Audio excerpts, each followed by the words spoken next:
आज की हमारी मोटिवेशनल स्टोरी इस प्रकार है। ऐसा व्यक्ति कभी नहीं हार सकता।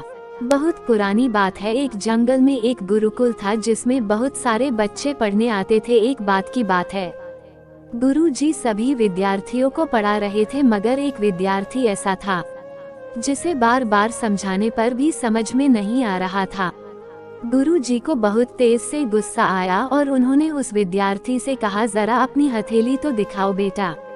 विद्यार्थी ने हथेली गुरुजी के आगे कर दी। हथेली देखकर गुरुजी बोले, बेटा तुम घर चले जाओ, आश्रम में रहकर अपना समय व्यर्थ मत करो, तुम्हारे भाग्य में विद्या नहीं है। शिष्य ने पूछा, क्यों गुरुजी? गुरुजी ने कहा, तुम्हारे हाथ में विद्या की रेखा नहीं है। गुरुजी ने एक होशियार विद्यार्थी की हथेली उसे दिखाते हुए कहा, ये देखो, ये है विद्या की रेखा, ये तुम्हारे हाथ में नहीं है, इसलिए तुम समय नष्ट ना करो और घर चले जाओ और वहाँ अपना कोई और काम देखो। ये सुनने के बाद उस विद्यार्थी ने अपने जेब से एक चाकू निकाला, जिसका प्रयोग वह रोज सुबह अपनी दातुन काटने के लिए करता था। उस चाकू से उसने अपनी हाथ में एक गहरी लकीर बना दी। हाथ में खून बहने लगा।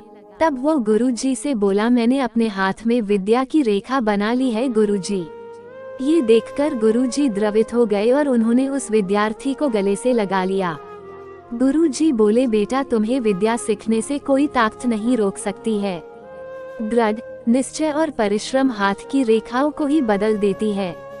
दोस्तों, वो विद्यार्थी आगे चलकर महर्षि पाणिनि के नाम से प्रसिद्ध हुए, जिसने विश्व प्रसिद्ध व्याकरण अष्टाध्यायी की रचना की है।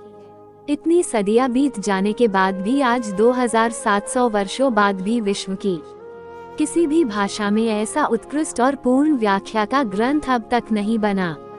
तो दोस्तों, इस कहानी की शिक्षा ये है कि लोग चाहे जो भी बोले, हम हर एक को गलत साबित करते हुए अपनी लगन और कठिन परिश्रम के दम पर जो चाहे वो सब कुछ हासिल कर सकते हैं।